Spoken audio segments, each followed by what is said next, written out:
Hi there, I'm Sarai Mentor, and this is Africa Beyond Borders. Today, we get to share amazing adventures of an amazing African who traveled beyond their home country. Today's guest is Cheslyn Meyer, and he's here to share how dance has taken him around the world. Hi, Ches! Hey, how are you? I'm doing fantastic. How are you doing? Oh, it's good. It's been a minute. I'm so excited to talk to you. Yes, it has been a minute. Ches and I go a very long way back. We have danced together over the past 4 years in South Africa, where he is currently. How's it there in SA? It's cold, man. But it's good. To get into it, I just want you to just share with the audience how your dance journey started out and when was the first time you traveled beyond your home. Yo, you want to take me back now? So basically, I've been a professional street dancer for more than 20 years. Break dance is my base, and I am from Port Elizabeth, South Africa. I started competing nationally first, right? So in our local area in Port Elizabeth, we had street competitions. From there, I had the first opportunity to compete like in a national competition that was like 4 years after I started. So that was my first national competition, and that was in Cape Town. That was out of PE, so from one region to the next region. Um, was quite a big experience for me, as in because I was one of the smaller, the younger dancers in a group of seniors. And then from there onwards, a lot of group competitions, and then we went over to a big competition in Cape Town again. And then that was our first qualifier, and that was a couple of years later, like in 2009, where we qualified to go to Korea. But we didn't go because there were some complications with visas and stuff and so onwards. But in that same year, I had the opportunity to go to Reunion Island, and then that was my first big competition outside of South Africa as a dancer coming from Port Elizabeth or from the ghetto where I'm from. You know, that is so insane to hear how dance has taken you so far around the world. I'm just actually curious, how is the culture of dance different in Cape Town and Reunion Island, as you said? Ooh, so Reunion Island is basically a French colonized island, right? So they have their currency that they run on is euros, and the language that's mostly spoken on the island is French or French Creole.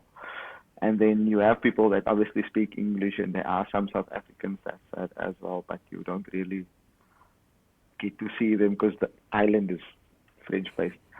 But on a cultural perspective for them, because they have a lot of connection with people from France and they travel more than we do. They get a lot of internationals in on their side, so to help them groom their dancers, and they have big festivals and stuff on the island because the island is secluded. It's a small island, but they have a lot of stuff for the arts on the island and a lot of stuff to do, and that's great.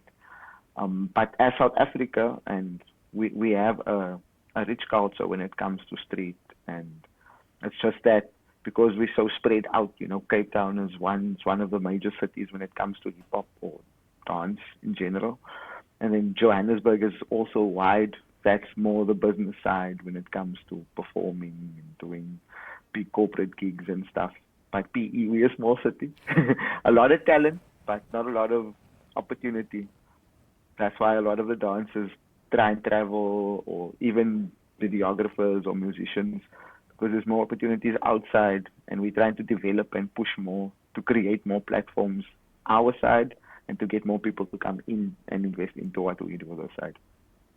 You know, now that you're talking about just how different they cater for arts in the Reunion Island. What did you say one of the things that you learned that they do around dance culture that is kind of lacking where you are right now? I wouldn't say lacking. Um, I just think that they do incorporate a lot of the look for us is different because we have more cultures where we're from. So we have our different tribes. We have the Xhosas, we have the Zulus, we have Coloureds, we have Islam on our side. As to where on their side they focus to, they grow up on the island. It's island life. They have their cultures, the respective cultures that's there for them. But what they do is they have a lot of live instrument bands and stuff that they have. There's a lot of development also when it comes to dance. They don't just do that. Like for us, we also have different facets of dance when it comes to that. We have different cultures and different forms, like I explained to you once when we had this conversation, when gets to the traditional African styles, you have your pansula, you have your Zulu traditional dances, your Xhosa traditional dances, then you have all the other street styles, right, that fall under the Afro styles. And then for them also, they have their own island traditional dances. They learn all the other cultures, and I think that what makes them, I wouldn't say different, but stands out is that they are very grounded and rooted in their culture and the way they raised in their respective forms of art. You know, as someone who comes from Port Elizabeth, now that you're saying island vibes, how did you adapt to a completely new language, a completely new food style? How was that process? Translator. That's good. So the first time that we had the opportunity to go, we had a translator with us. She was there to translate for us and help us order food and stuff. But you get accustomed to it because you spend a certain amount of days on the island. I recently, like last year, we had the opportunity to go back to the island again. So that was for me like after so many years, I got to go back to the island and compete on the island again in one of the competitions, and we ended up winning as Team South Africa um, on the island in the competition. So the second time there was great because now we had people that we knew from the past, and it was nice connecting with them again, and also seeing new faces, seeing how much their culture has grown and how much has developed on the island.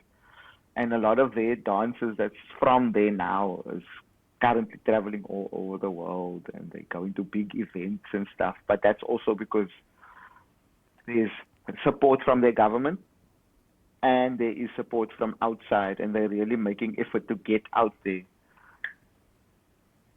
That is just amazing to hear that you even went back a second time and you won for your country. Congratulations on that. I wanted to know, did you go again with your translator? No, we didn't have a translator. We were cool. We were cool.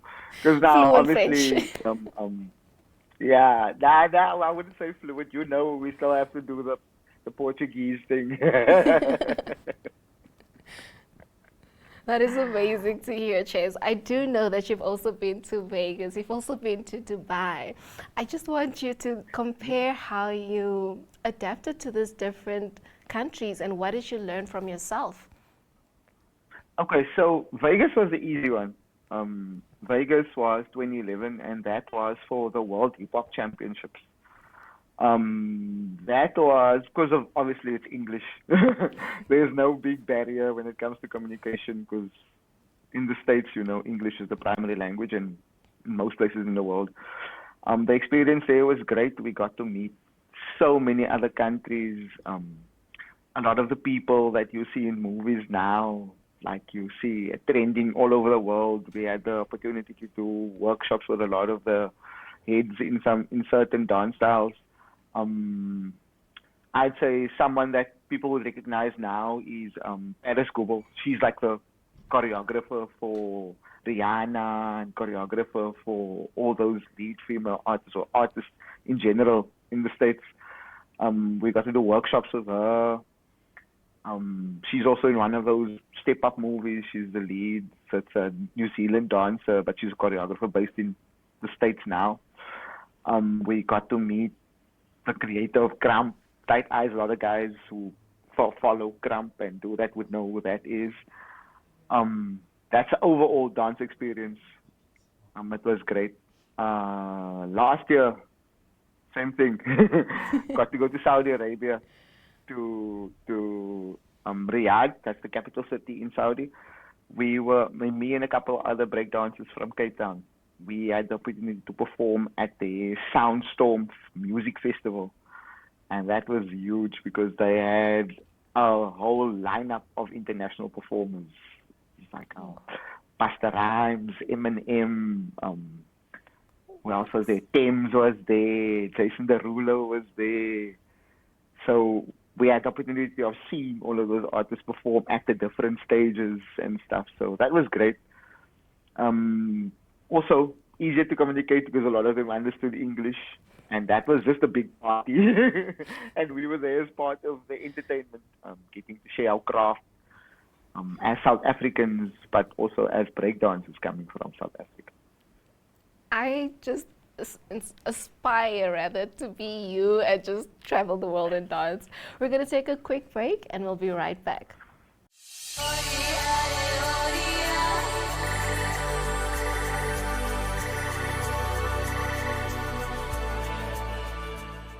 And welcome back to Africa Beyond Borders. I'm your host, Soraya Mentor, where we get to chat to amazing Africans who've traveled beyond their home countries. It's all about how we carry our culture everywhere we go. Today's guest is Cheslyn Meyer, and we were just diving into his adventures as a dancer around the world. Ches, I just want to get into it. As a traveler who's traveled so many countries, what's one thing that you really learned about yourself throughout the process? I'd say when it comes to me personally, when I travel, I always want to have all my stuff in order, because I'm such a calculated person, and you know how it goes when it comes to your checklists and making sure you have the right sneakers and you have the right gear and you have your right documentations to go to stuff. So for me, it's always making sure that I'm on time, having all my stuff ready, and I'd say knowing the place you are going to or doing as much research as possible. You don't want to be or offend anyone's culture, or you want to make sure that you stay true to their rules and their regulations, but also stay true to who you are as a person and not allow yourself to get into trouble anywhere else. Or I'd say just not cross any borders that you're not supposed to. You know, just getting into, you touched on a beautiful point, how research is so important to where you're traveling to. What's a practical example that you did, like maybe going when you went to Las Vegas, rather, that you would advise someone else to do as a traveler?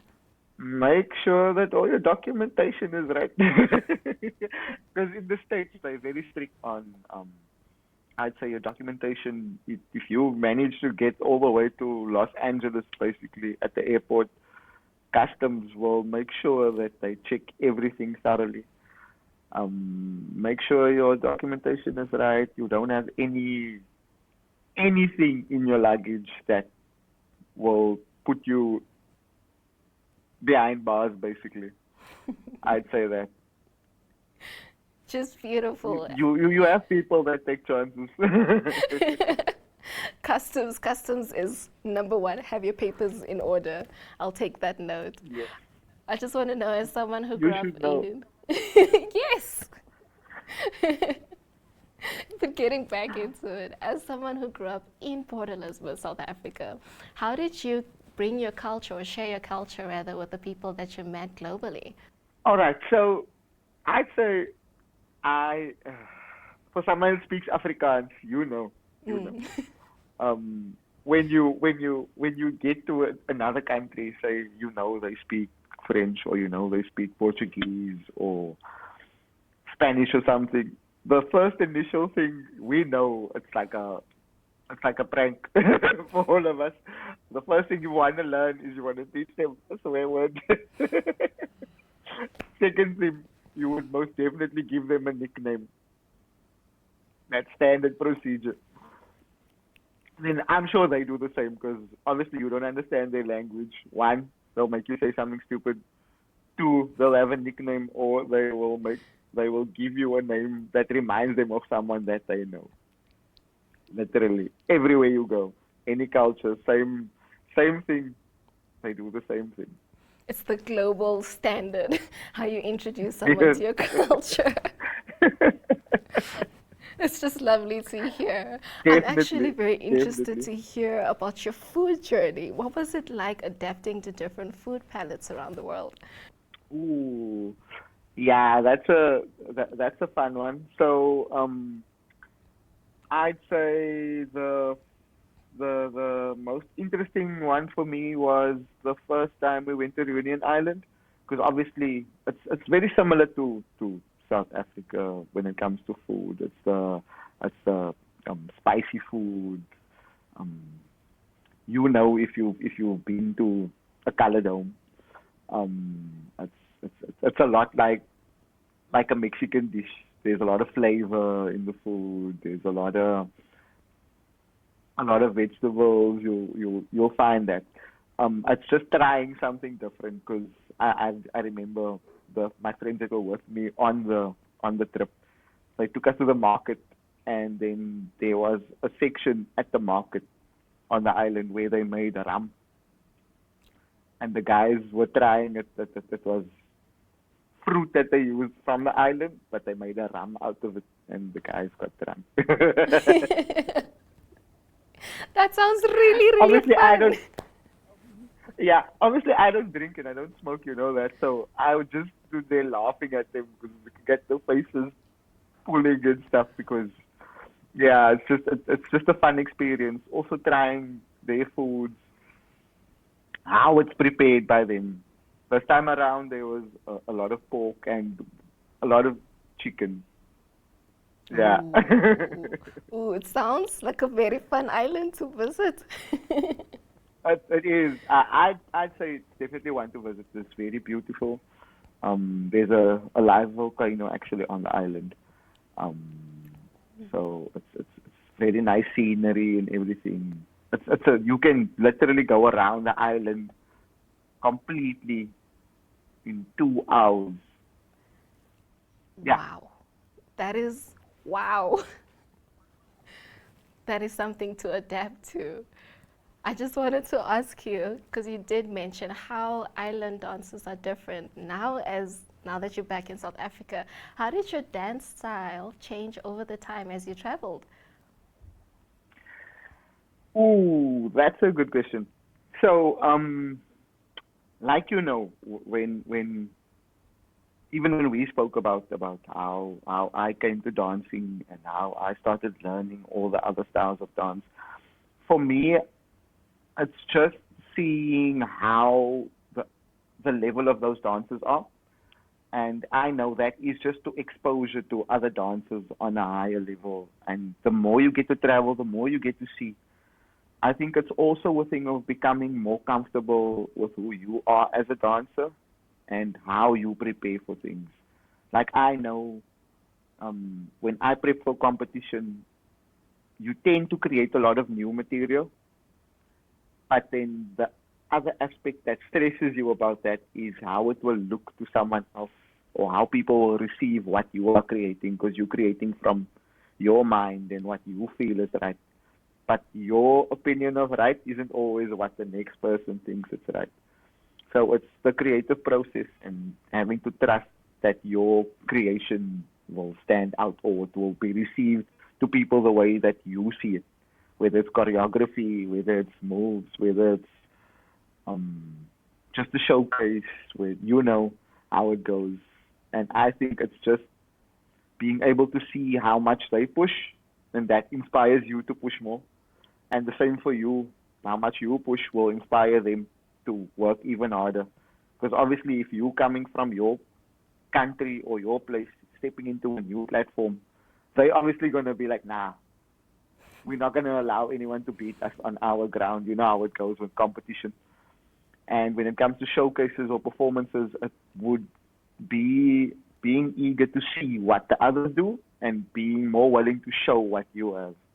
So it's an exchange basically. That's how I see it. And I've come to learn that the more I grow myself and the more knowledge I gain from learning from others, that takes my dancing to the next level.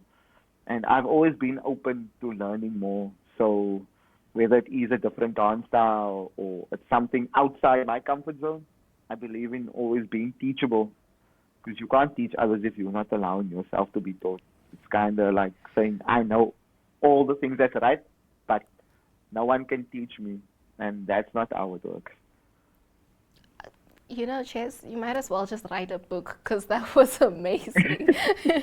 That was just amazing how you said if you aren't expanding yourself, you're actually not growing. In a nutshell, is how I understood it. It was just beautiful to hear that.